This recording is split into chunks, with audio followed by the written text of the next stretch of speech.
The house she inherited still had his breathing. Not memory, not grief. Actual breath in the walls. For 12 years she ran. Then inheritance called her back. What she found wasn't love. It was documentation. Have you ever inherited something that refused to let you go? Lena stands in the doorway of Briar House for the first time in 12 years. The keys are cold in her hand, colder than they should be. The kind of cold that comes from something waiting too long to be touched. The house is darker than she remembers, not the soft dark of evening settling in, but a thick, deliberate darkness, like the walls have learned to hold shadows close. The porch light flickers once, twice, then steadies into a dim amber glow that barely reaches the threshold. She tells herself to step inside. Her feet don't move. The air seeps out through the cracked door. Old wood, dust, something faintly metallic, and beneath that, something else, something alive, something that's been breathing in the silence, waiting for her to come back. She hears it before she crosses the threshold. A low, rhythmic sound. Steady, deliberate, like breath held too long and finally released. It comes from somewhere deep inside the walls, from the bones of the house itself. Not loud, but impossible to ignore. Lena's hands tremble. She tells herself it's the cold. She knows better. She pushes the door open. It swings inward, without resistance, as if it's been expecting her. The hallway stretches ahead, narrow and dim, the floorboards pale under a film of dust. Everything is exactly where it was when she left. The coat rack, the mirror with the tarnished frame, the small table beneath it, bare except for a single unopened envelope, her father's handwriting on the front. Lena. She doesn't touch it. The breathing sound follows her as she steps inside, faint but persistent. A rhythm she recognizes without wanting to. The same rhythm her father used to keep when he stood in doorways, watching her, waiting for her to notice him, to acknowledge that he was always there. She used to hear his voice in these rooms, commanding, certain, everywhere at once. You're holding the bow wrong. Again. I didn't ask if you were tired. Even now, 12 years later, she can feel the weight of it, the way his words used to fill the house, pressing into the corners, leaving no room for her own thoughts. She closes the door behind her. It doesn't slam. It settles, soft and final, like it was always going to. The hallway is colder than the porch. She pulls her jacket tighter, but it doesn't help. The cold isn't coming from outside. It's coming from the walls, from the floors, from the house itself. She walks slowly, her footsteps careful, as if the floor might remember the weight of her and decide to speak. The breathing sound grows louder near the living room. She stops at the doorway, hand gripping the frame. The room is untouched. His chair sits in the corner, angled toward the window. The armrests are worn smooth where his hands used to rest. The side table next to it holds a coffee mug, half full, the surface of the liquid long since evaporated into a dark ring at the bottom. A book lies open on the seat, pages yellowed and curled at the edges, as if he just stepped out, as if he's coming back. Lena's breath catches. She forces herself to exhale. Once, twice, trying to match the rhythm of the house, trying to prove she can control her own lungs in this place. She can't. The breathing in the walls is louder now, steady, patient, like it has all the time in the world to wait for her to understand. She grips the keys tighter. Her knuckles go white. The metal bites into her palm, sharp and grounding. She focuses on the pain, on the realness of it, on the fact that she's here, standing, breathing her own breath, not his. But the house doesn't care. It exhales again, low and even, and Lena feels it in her chest. A pull, a recognition. The same feeling she had when she was 17, sitting at the piano, her father standing behind her, his breath on the back of her neck as he corrected her timing, her posture, her everything. She thought leaving would be enough. She thought 12 years would be enough. But Briar House remembers her, and it's been waiting. She turns away from the living room.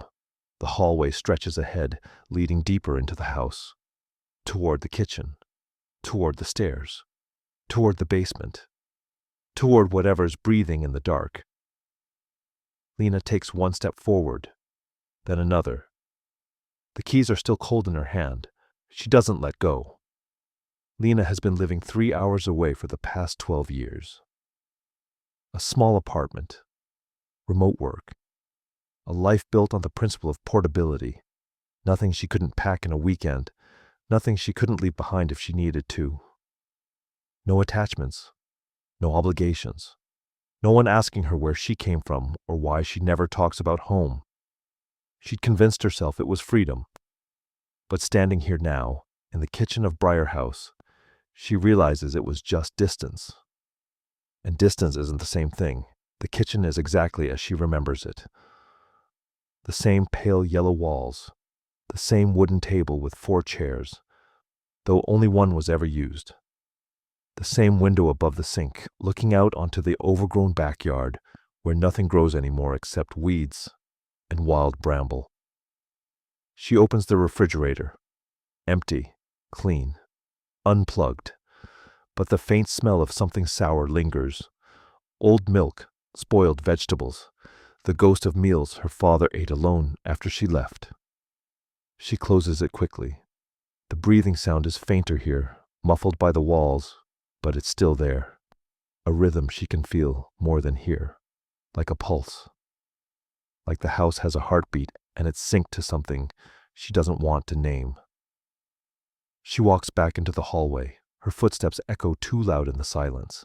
She tries to soften them, but the floorboards creak anyway, announcing her presence to the empty rooms. Dunley had called 2 weeks ago. His voice had been careful, professional, but there was something underneath it, something cautious, almost apologetic. Ms. Travers, your father's estate is settled. The house is yours. No debts, no conditions, just the property. You can do with it as you see fit. She thanked him, said she'd sell it sight unseen, asked him to recommend a realtor. But then Dunley had paused, just a beat, just long enough for her to notice. You might want to see it first, before you decide. She'd asked why. He hadn't answered directly, just said, it's preserved. Everything's still there. And now she understands what he meant. Lena moves into the living room again.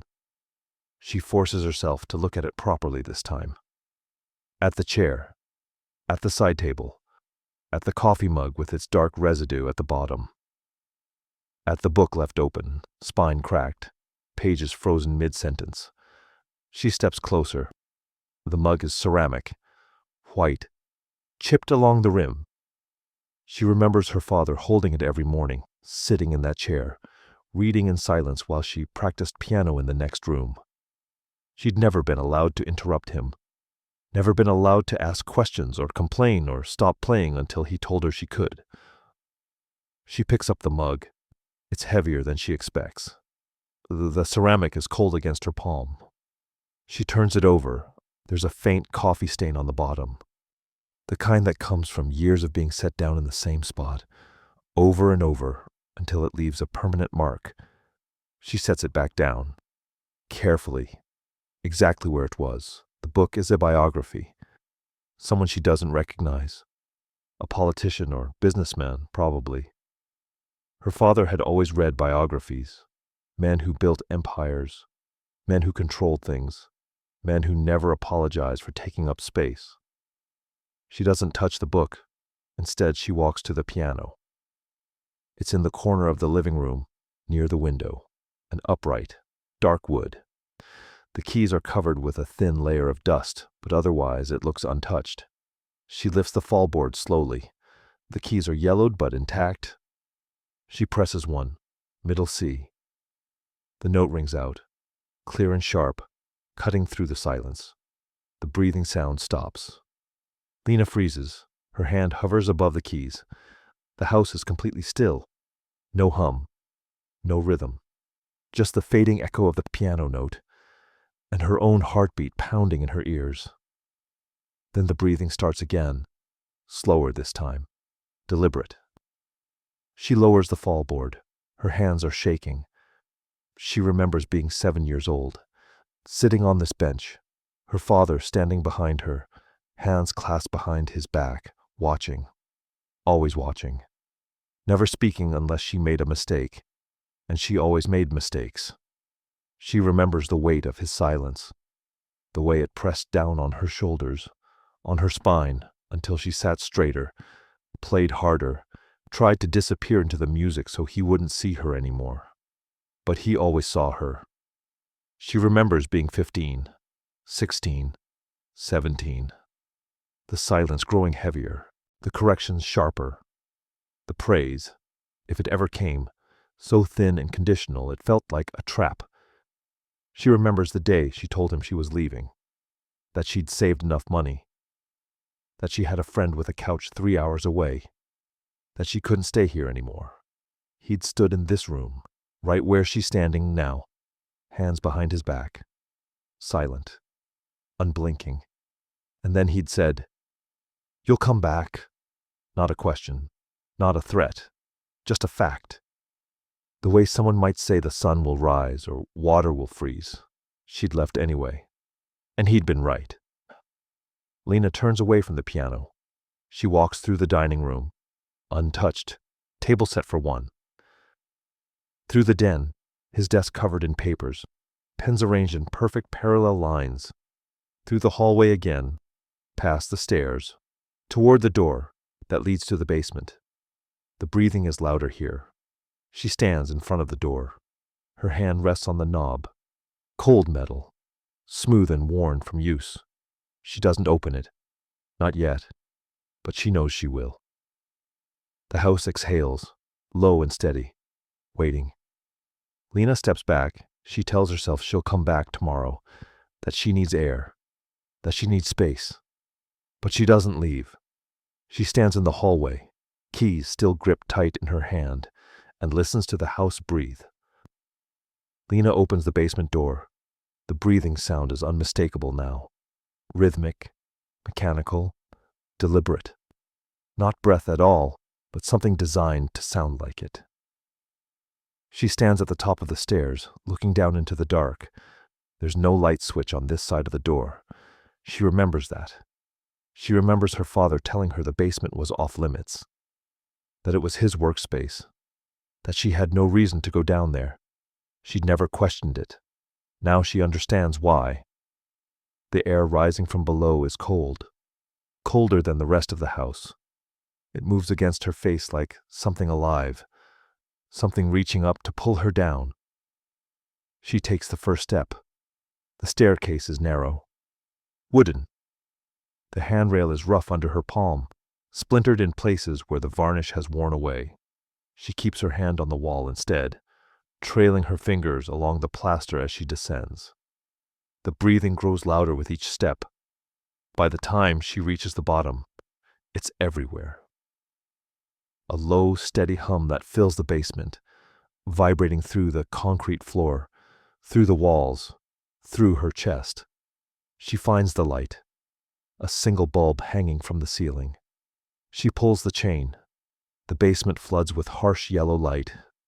It's smaller than she expected. Unfinished. Concrete walls, exposed pipes running along the ceiling.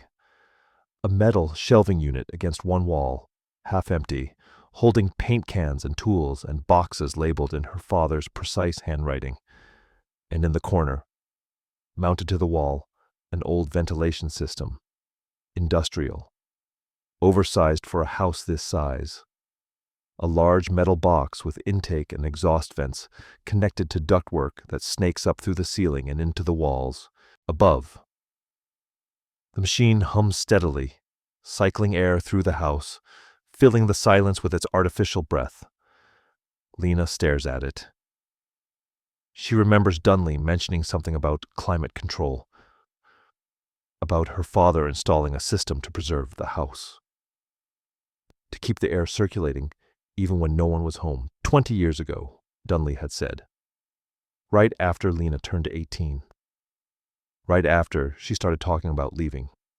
The machine breathes in, breathes out, steady, patient. She steps closer. There's a metal grate on the front, bolted shut. She can see the fan blades inside, turning slowly, rhythmically, pulling air in and pushing it back out through the ductwork. It's just a machine, but it sounds like him. Lena turns away. She tells herself that's all she came down here to see.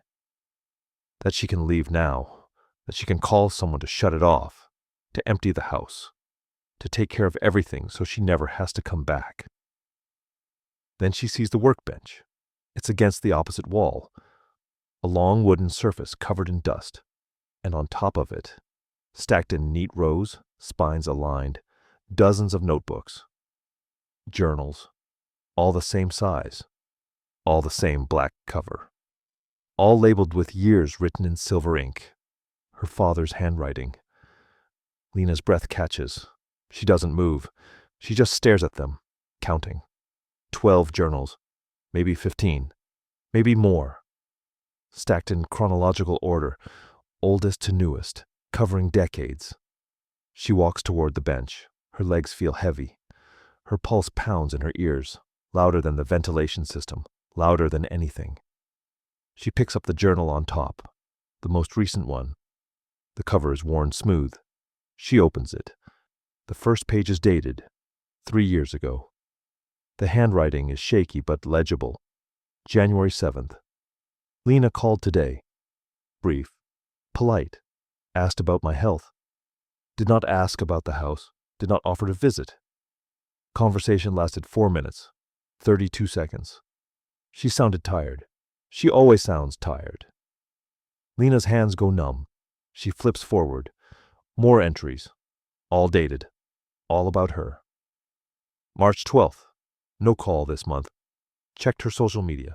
Nothing new. She's still working remotely. Still alone. Good. June 4th. She mentioned a coworker. Name, Sarah. Friendship seems superficial. She won't let it go deeper. She's learning. September 19th. No contact in 2 months. She's pulling away again. It doesn't matter. She'll come back. They always do. Lena sets the journal down. Her hands are shaking. She picks up another one. Older. 10 years ago. She flips it open at random. April 23rd. Lena woke at 6:47 a.m. Breakfast. Toast, black coffee. Practiced piano from 7:15 to 8:30. Posture improved, but tempo still inconsistent. She rushed through the Beethoven. Corrected her twice. She didn't argue. Progress. She turns the page. April 24th. Lena woke at 6:50 a.m. 3 minutes late. Breakfast. Cereal. Orange juice. Practiced piano from 7:20 to 8:45. Missed 2 measures in the Chopin. Made her repeat the section 6 times. She cried. Did not comfort her. She needs to learn discipline, not sympathy. Lena's vision blurs. She flips faster. Page after page, entry after entry. Years of her life documented, logged, analyzed. What time she woke, what she ate, how long she practiced, every mistake she made, every time she cried, every time she failed to meet his expectations. She opens another journal, further back, 15 years ago, July 9th. Lena mentioned wanting to apply to colleges out of state. Told her she wasn't ready. She believed me. She always believes me. August 3rd, found applications hidden in her room. Intercepted the mail. Threw them away. She doesn't need to know. October 17th. She asked why she hadn't heard back from any schools. Told her rejection is part of life. She looked devastated. Good. She'll stop dreaming and start focusing on what matters. Lena drops the journal. It hits the concrete floor with a dull thud. Her chest is tight. Her throat is closing. She can't breathe. The ventilation system hums louder, filling the basement with its endless mechanical exhale, and she realizes this is what he wanted. Not just to watch her, not just to control her, but to preserve her, to document her, to keep her cataloged and contained, even after she left. She picks up the last journal, the one on the edge of the bench, the newest one. She opens it to the final entry. The date is 3 days before he died. The handwriting is worse now. Shaky, uneven, but still deliberate. She left because she thought she could escape this. But the house remembers her. I built it to remember. I installed the system to keep everything preserved. Every room, every object, every piece of her that she tried to leave behind. She'll come back. She'll stand in these rooms and realize she never really left. And when she does, she'll understand. Inheritance isn't what I leave her. It's what she can't escape. They always come back. Lena closes the journal slowly. Her hands are steady now. Cold.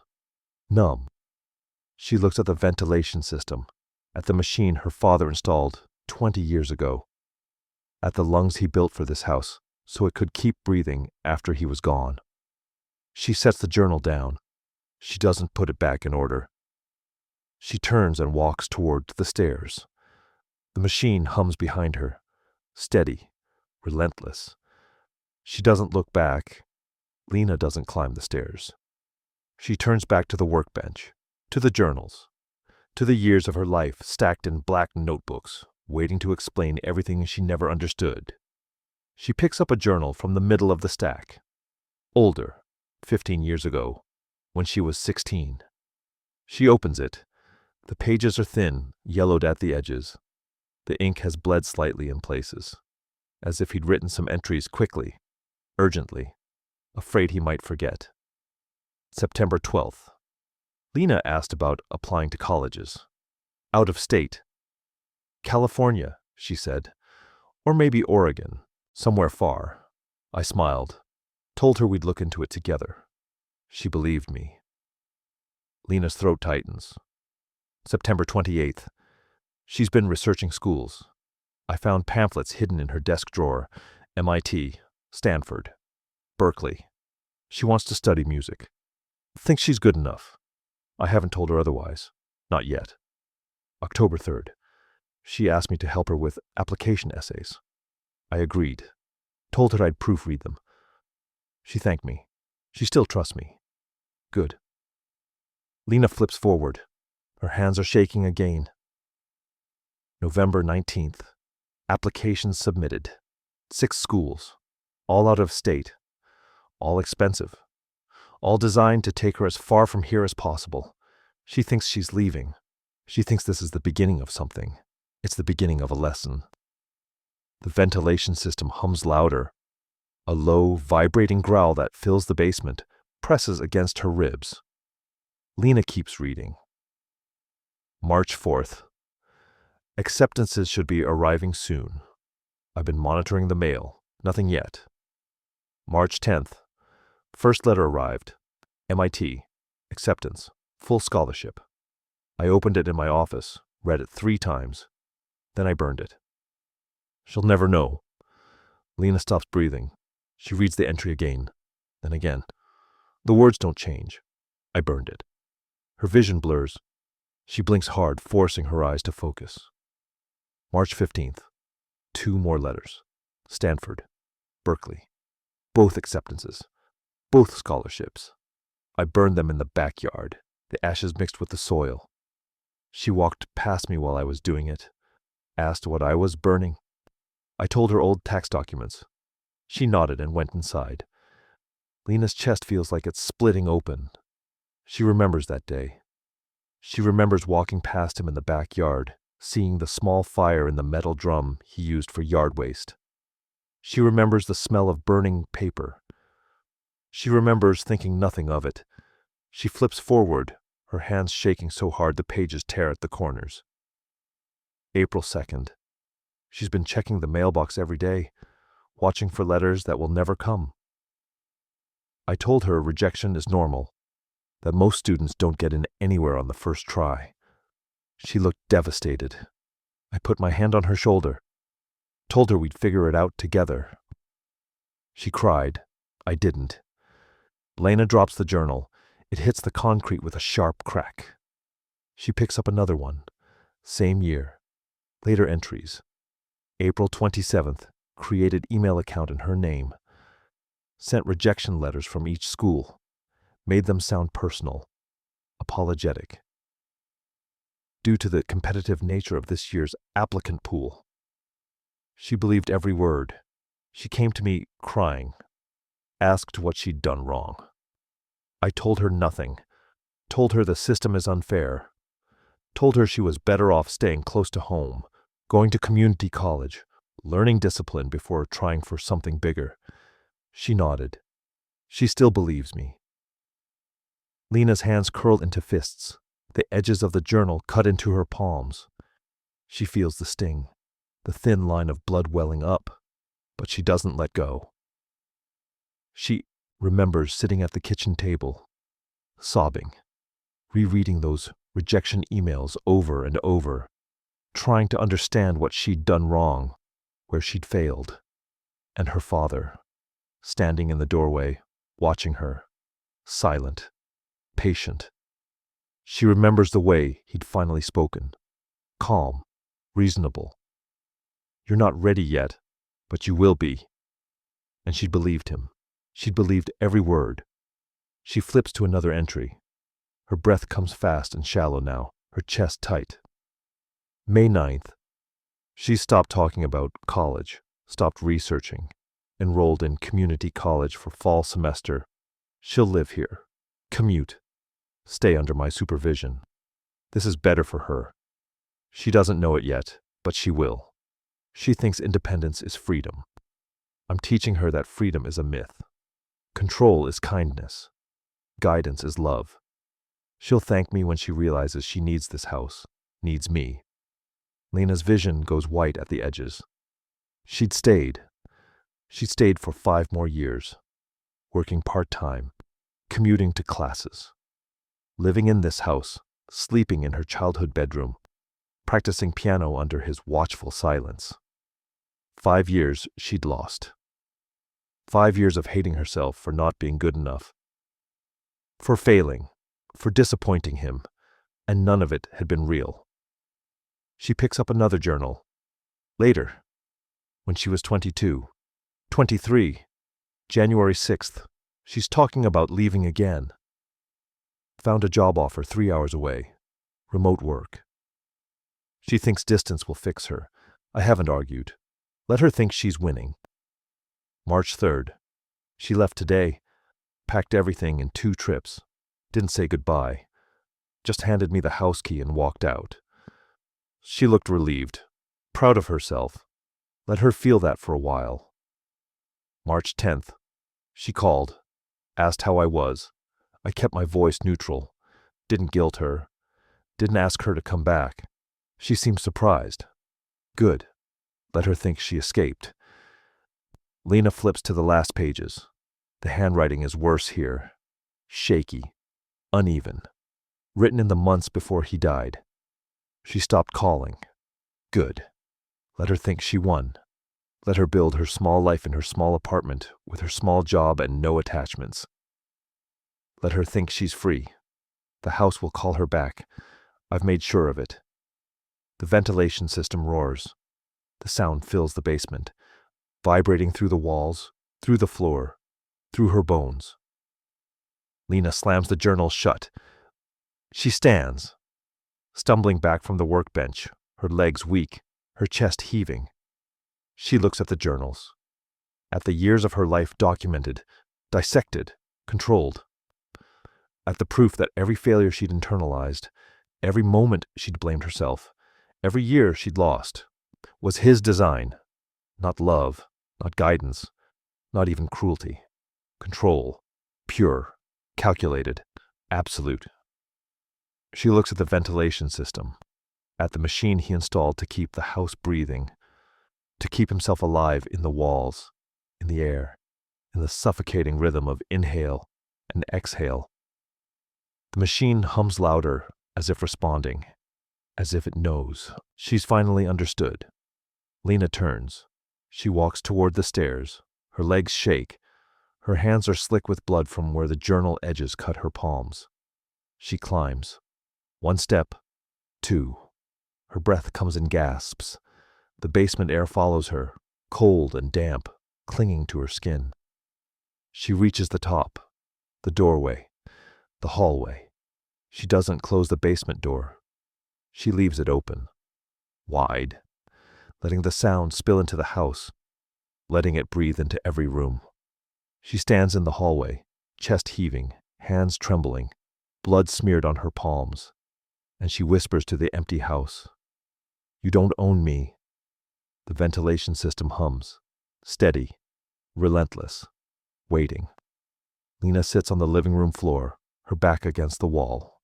The journals piled beside her, blood dried on her palms, dark and crusted at the edges of the cuts. She can't leave. She tells herself she should, that she should walk out the door, get in her car, drive back to her apartment, and never think about this place again.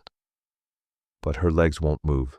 The ventilation system hums in the distance, fainter now, muffled by walls and floors, but still there, still breathing. She pulls her phone from her pocket. Her hands shake as she scrolls through her contacts. She hasn't called anyone in weeks, hasn't wanted to, hasn't known what to say. She finds Maris's name, hesitates, then presses call. 3 rings, 4. "Lena!" Maris's voice is warm, surprised, a little concerned. Lena opens her mouth. Nothing comes out. "Lena, you there?" "Yeah," her voice cracks. "Yeah, I'm here." "What's wrong?" Lena closes her eyes. "I'm at my father's house." Silence on the other end. Then carefully, "I thought you were selling it." "I was. I am. She stops. Breathes. Tries again. "I found something." Maris waits. "Journals," Lena says. "He kept journals. About me. My whole life. Everything I did. Every mistake I made.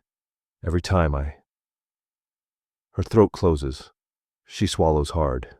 "He sabotaged me, Maris. The college applications. The acceptances. He burned them. Forged rejection letters. Kept me here."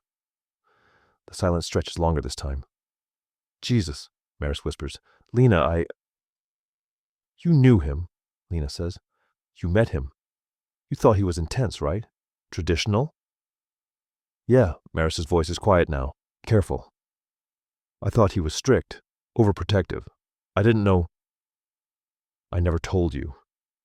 Lena's voice is flat. "I never told anyone. I thought it was normal. I thought I was the problem." She hears Maris exhale slowly, controlled, like she's trying not to cry. "I thought I escaped him," Lena whispers. "I thought leaving was enough. But he built this place to keep me. Even dead, he's still here. The house is still breathing. He's still—" "Then burn it down." Lena stops. "Burn it down," Maris says again. Her voice is stronger now, urgent. "Sell it. Donate it. Walk away and never look back. You don't owe him anything, Lena. Not your time. Not your grief. Nothing." Lena presses the phone harder against her ear. The floor is cold beneath her. The house is silent except for the distant hum of the ventilation system. "I can't," she says. "Not yet." "Why not?" "Because I need to understand why." Her voice breaks. Why he needed me trapped. Why he couldn't just let me go. Why the house still breathes. Maris is quiet for a long moment. Then, softly, "You think understanding will help?" Lena doesn't answer. "It won't," Maris says. "There's no reason that will make this okay. No explanation that will give you closure. Some people are just—" She stops. Starts again. "Some people break things because they can. Because they think love means control, and you can spend the rest of your life trying to figure out why, but it won't change what he did." Lena stares at the journals, at the stack of her stolen years, at the proof that every failure, every moment of self-doubt, every year she spent hating herself was engineered. "I know," she whispers, but she doesn't move. Maris sighs. "Do you want me to come? I can be there in 5 hours. We can pack up the house together. Or just leave it. Whatever you need." "No." Lena's voice is soft. "I need to do this alone." "Lena, I'll call you tomorrow. I promise." She hangs up before Maris can argue. The house settles into silence. The ventilation system breathes. In, out. Steady. Relentless. Lena sets the phone down. She picks up the last journal. The one she hasn't opened yet. The one from his final year. The cover is more worn than the others. The edges frayed. The binding cracked. She opens it. The handwriting is worse here. Shaky. Looping. Some entries trail off mid-sentence, as if he'd forgotten what he was writing. June 3rd. Lena hasn't called in 2 months, checked her social media. Nothing. She's disappearing. Good. Let her think she's free. July 9th. The house is quiet without her. Too quiet. I installed the ventilation system to keep the air moving, to keep the house alive. But it's not enough. The house needs her. August 14th. I am the house. The house is memory. Memory is permanence. She will inherit all of it. She has no choice. Lena's hands go numb. She flips forward. The entries grow shorter. More fragmented. September 27th. She called. Brief. Asked about my health. I told her I was fine. She sounded relieved. She wants me to die. October 10th. I'm not afraid of dying.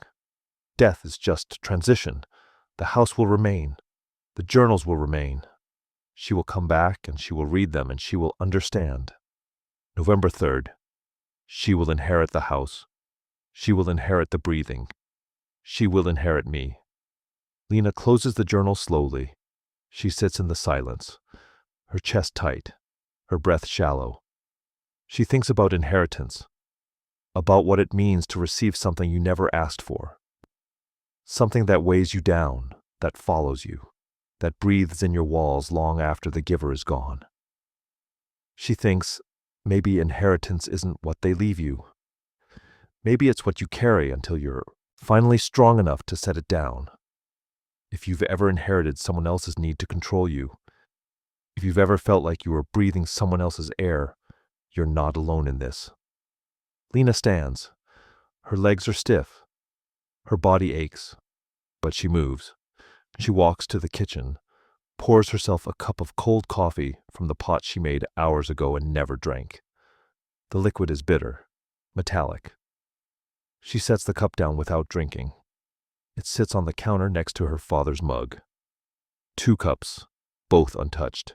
She walks back to the hallway, to the basement door, still open, still exhaling cold air into the house. She looks down into the dark. The ventilation system hums, waiting. Lena takes a breath, her own breath, uneven, ragged, hers. She descends the stairs, not because she's afraid, not because she's compelled, because she's choosing to. This time when she reaches the bottom, she doesn't hesitate. She walks straight to the ventilation system, to the machine her father installed to keep the house breathing, to keep himself alive in the walls. She stands in front of it, listening, watching the fan blades turn inside the metal grate. And she reaches for the power switch. Not yet, but soon. Lena stands in the basement, surrounded by journals. The ventilation system roars now, louder than it's been all day, louder than it should be, as if it knows what she's about to do. The sound fills the space, presses against her chest, vibrates through the concrete floor, through her bones, through the air itself. She steps closer. The machine is massive this close, industrial, built to last decades, built to outlive him. She speaks. Her voice is quiet at first. almost lost beneath the roar of the fan. You wanted me to stay small. The machine doesn't answer. It just breathes. In, out, mechanical, relentless. You wanted me to need you, she says louder now, to think I couldn't survive without your guidance, your corrections, your control. She stands directly in front of the ventilation system. The metal grate is bolted shut. She can see the fan blades inside, spinning fast, pulling air in and pushing it back out through the ductwork. She reaches for the grate. Her hands are steady now. No trembling, no hesitation. She pulls. The bolts are old, rusted, but they give. 1, 2, 3. The grate comes free with a screech of metal on metal, and behind it, more than machinery. Photographs, dozens of them. Laminated, preserved, tucked into the space around the fan housing, carefully arranged so they wouldn't interfere with the airflow. Lena's breath catches. She pulls one out. A photograph of her at 7 years old, standing at the piano, hands poised above the keys. Her father's handwriting is scrawled across the bottom in silver ink. Posture improving. Still rushing tempo. Needs discipline. She pulls out another, her at 10, holding a report card. All A's. His note. Math score should be higher. Complacency is failure. Another. Her at 13, smiling at a recital. His note. Smiled too much. Performance is not entertainment. It is precision. She pulls them out one by one, each photograph meticulously laminated, each achievement annotated with critique, each smile catalogued with correction. There are dozens, maybe more, her entire childhood preserved inside the breathing machine, curated, archived, displayed for no one but him. Lena's hands shake now, not with fear, with something else, something colder. She realizes. He didn't love her. He curated her, like an exhibit, like a project, like something that existed only to validate his own existence, his own control. She wasn't his daughter. She was his proof that he could shape something, mold it, keep it exactly where he wanted it. And when she left, when she broke free, he'd built this machine to keep her preserved anyway, to keep breathing life into the memory of the girl he'd tried to create. Lena pulls the photographs out faster now, lets them fall to the concrete floor. They scatter, some face up, some face down, all of them laminated, all of them marked with his handwriting. You don't own this anymore, she says. Her voice is calm, steady, devastating. You don't own me. She reaches past the photographs, past the fan housing, to the back of the machine where the wiring runs into the wall. She finds the power switch. It's old, heavy, the kind that requires deliberate force to move. She grips it. Her hand is steady. Her shoulders are back. Her spine straight. She looks at the machine, at the breathing lungs her father built for this house, at the mechanical heart he installed to keep his presence alive. And she speaks one last time. I'm not your project. I'm not your failure. I'm not yours. She pulls the switch. The machine shudders. The fan blades slow. The roar drops to a hum, then a whisper, then nothing. Silence. Complete. Overwhelming. Profound. The basement goes still. The air stops moving. The vibration in the walls, in the floor, in her chest, stops. For the first time in 38 years, Briar House is quiet. Lena exhales. The sound of her own breath is loud in the silence. Too loud. She can hear every inhale, every exhale, every beat of her heart. She stands in the stillness, her hands at her sides, her shoulders loose, her chest rising and falling in her own rhythm, not his. The photographs lie scattered on the floor around her feet, faces staring up at her, moments from a life she doesn't recognize anymore. A girl who believed she was failing, A girl who thought she wasn't good enough. She steps over them, leaves them where they fell. She walks to the workbench, to the journals. She picks up the stack, all of them. Years of documentation, years of surveillance, years of control written in black ink. She carries them to the center of the basement, sets them down in a pile next to the scattered photographs. She doesn't burn them. Not yet, not here, but she doesn't leave them either. She turns, walks to the stairs, climbs, one step at a time, slow, deliberate. Her footsteps echo in the new silence. She reaches the top, the hallway, the living room beyond it. The house feels different now. Not lighter, not warmer, just emptier, like something that was living inside it has finally died. She walks through the living room, past her father's chair, past the coffee mug, past the piano. None of it matters anymore. She stands at the front door, her hand on the knob, the keys cold in her pocket. She looks back one last time. The house is dark, silent, still, and it's just a house now. Nothing more. She steps outside, closes the door behind her, doesn't lock it. The air is colder out here, cleaner. She breathes it in, deep, filling her lungs with something that isn't stale, isn't preserved, isn't his. She walks to her car, gets in, sits in the driver's seat with the engine off. And for the first time in 12 years, she cries. Not because she's sad, not because she's angry, because she's finally free. Lena sits in her car until the crying stops. Not long, maybe 10 minutes, maybe 20. Time feels different now, slower, wider. When her breath steadies, she gets out. The afternoon light has shifted, softer now. The sun lower in the sky, casting long shadows across the driveway, across the overgrown yard, across the house that's finally, completely silent. She stands at the edge of the property, looking. The grass is knee-high in places, wild, untamed. Bramble grows along the fence line, thorny and thick, reaching toward the house like it's trying to reclaim the space. A bird lands on the mailbox, takes off again. The wind moves through the trees. The world has been here all along, growing, changing, continuing. She'd forgotten that. She walks the perimeter slowly. Her legs are stiff, her body aches, but she moves. The backyard is worse than the front, the garden her mother used to tend. Before she left, before Lena was old enough to remember her clearly, is completely overrun.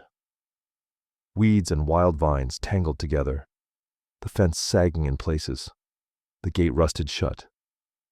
Lena stops at the back porch. The wood is rotting, soft in places. She steps carefully, testing each board before putting her weight on it.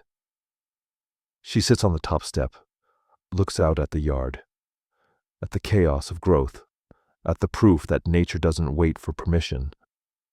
She thinks about all the years she blamed herself for not being good enough, for disappointing him, for failing to earn his approval. She thinks about the piano lessons, the endless corrections, the silence that followed every mistake. She thinks about the college rejections that weren't rejections, the life she could have had, the person she might have become. She thinks about the life she built instead, 3 hours away, small, careful, controlled, no attachments, no obligations, no one close enough to see her. She told herself it was freedom, but it was just distance, just another kind of preservation. Always looking over her shoulder, always waiting for him to reach through the miles and pull her back. And he had. Eventually, through inheritance, through the house, through the breathing in the walls. But not anymore. Lena stands, brushes the dust from her jeans, walks back around to the front of the house. She goes inside one last time. The hallway is dim. The afternoon light barely reaches through the dusty windows. Everything is exactly as she left it. The coat rack, the mirror, the envelope with her name on it, still unopened on the small table. She walks through the living room, slowly, touching nothing, just observing. Oren's chair sits in the corner, empty. The armrests worn smooth. The book still open on the seat. The coffee mug still on the side table, residue dried at the bottom. They're just objects now, no longer sentinels, no longer watching. Just furniture, just things left behind. She moves to the piano, lifts the fall board, presses middle C. The note rings out clear and sharp in the silence. She closes the fall board gently, walks away. In the kitchen, she pours out the cold coffee from the pot, rinses the cup she never drank from, sets it upside down on the counter to dry, next to her father's mug. Then she picks up her phone. She scrolls through her contacts, finds Dunley's number, calls. He answers on the second ring. "Ms. Travers, I wasn't expecting to hear from you today. I'm selling," she says. Her voice is steady, clear. "Clear the estate. Donate everything. I don't want any of it." Silence on the other end. Then, carefully, "Are you sure? It's a significant property. There may be items of value. Personal significance." "I'm sure." Dunley pauses. She can hear him breathing, thinking. "All right," he says finally. "I'll start the paperwork. It may take a few weeks to finalize. I'll need you to sign some documents. But if you're certain..." "I am." "Understood. I'll be in touch." She hangs up. The house is quiet around her. No breathing, no hum. Just the soft creak of old wood settling, the faint whistle of wind through a crack in the window. She walks back to the hallway, to the small table, to the envelope with her name on it. She picks it up, turns it over in her hands. The paper is thick, expensive, his handwriting precise. She sets it back down, unopened. Whatever he wanted to say, whatever final message he left, she doesn't need it. She already knows everything she needs to know. She walks to the kitchen, takes the keys from her pocket, sets them on the counter next to the drying coffee cups. She doesn't need them anymore.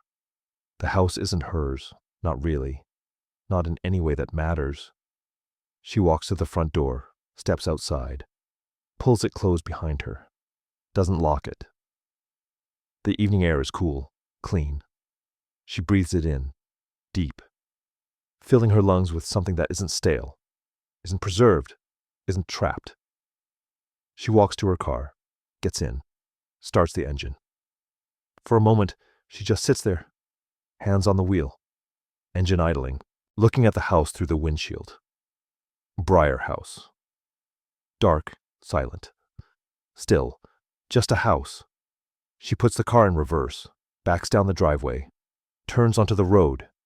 In the rearview mirror, the house grows smaller. The windows dark, the porch empty, the breathing gone. She drives.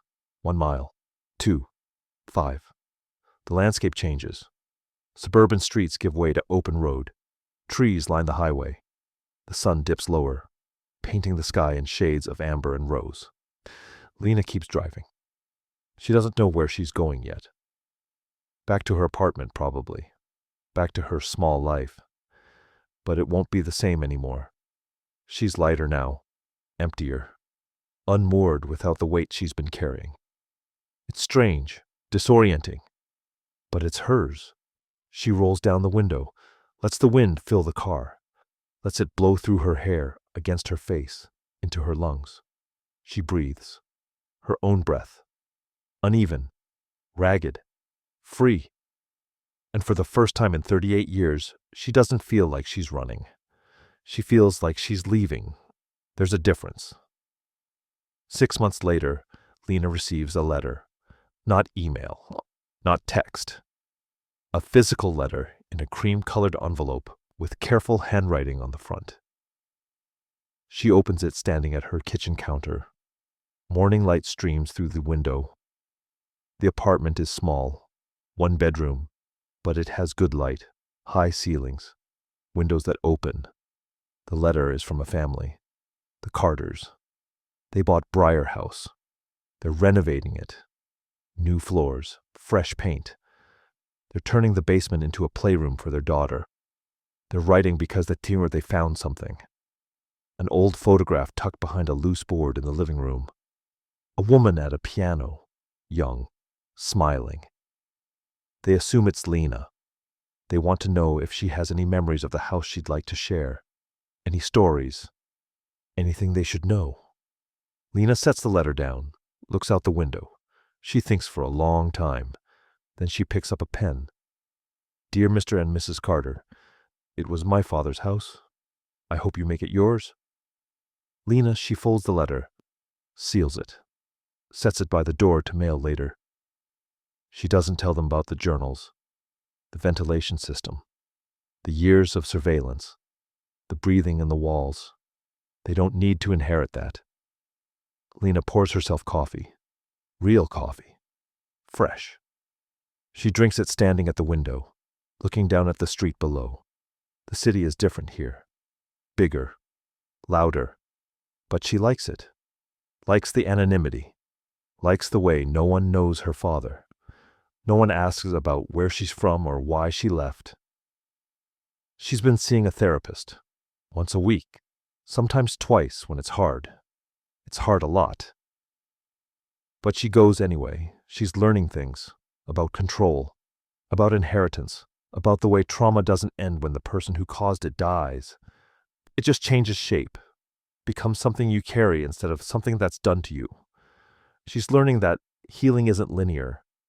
That some days she wakes up feeling light and free. And other days she wakes up feeling like she's still in that basement, surrounded by journals, listening to the breathing in the walls. Her therapist says that's normal. That recovery is progress, not perfection. Lena is trying to believe her. She's reconnected with Maris.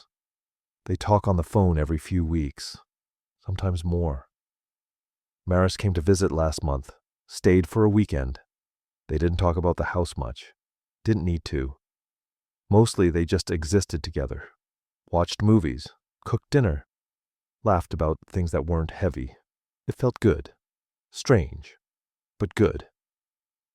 Lena is trying to let people in. Slowly. Carefully. She's joined a book club. Talks to her neighbors. Goes to coffee with a coworker sometimes. Small steps. But forward. Some nights, she still wakes thinking she hears breathing. A low, rhythmic sound. Steady. Persistent. The first time it happened, she'd panicked. Sat up in bed, chest tight, hands shaking, convinced the house had followed her, that the ventilation system had somehow installed itself in her walls, that she'd never really escaped, but it was just the radiator. Old pipes knocking, steam hissing through metal. Other nights it's the wind, or the neighbor's HVAC unit cycling on, or her own breath, loud in the silence of a room that's too quiet. She's learning the difference now between memory and haunting. Memory is something you carry. You choose when to look at it, when to set it down, when to let it inform you without defining you. Haunting is something that carries you, that moves you without your permission, that breathes in your walls whether you want it to or not. She's done being haunted. Lena finishes her coffee, rinses the cup, sets it in the dish rack to dry. She pulls on a jacket, grabs her keys, new keys, to a new lock, to a new life. Outside the morning is cool. The sun is just rising, painting the sky in soft shades of pink and gold. The air smells like rain and pavement and someone's toast burning 3 floors up. She walks to the small patch of ground behind her building. It's not much. A narrow strip of dirt between the apartment and the fence. But the landlord said she could use it if she wanted. She wanted. Last month she planted a garden. Herbs. Flowers. Things that grow without permission. Mint and lavender and wildflowers that don't need much care. She waters them now, kneeling in the dirt, hands in the soil, cool and damp and alive. The mint is doing well. The lavender is struggling a little. The wildflowers are thriving. She doesn't correct them, doesn't prune or shape or control their growth. She just lets them be. She sits back on her heels, wipes her hands on her jeans, looks at the small patch of green she's created. It's not perfect. Some plants are taller than others. Some are leaning toward the sun in odd angles. Some haven't bloomed yet, but it's growing, and it's hers. She breathes, deep, slow, filling her lungs with morning air. With the smell of earth and mint and something green and alive. Her breath is uneven, a little ragged, but hers. She thinks about inheritance, about what it means to receive something you never asked for, about the difference between what people leave you and what you choose to keep.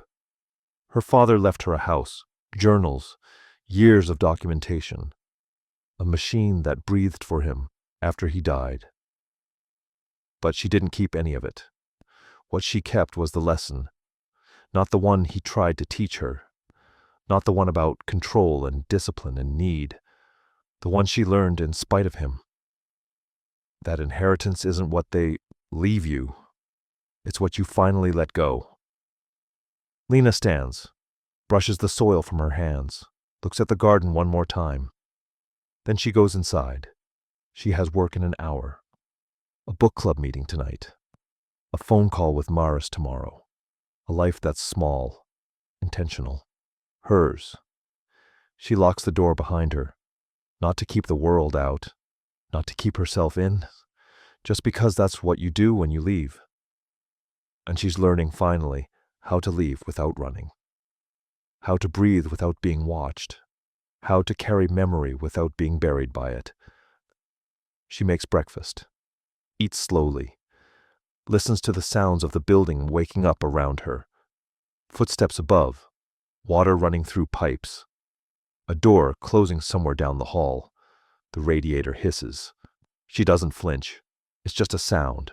Just air moving through metal. Not a ghost. Not a warning. Not a breath held too long. Just the world. Alive. Continuing. And so is she.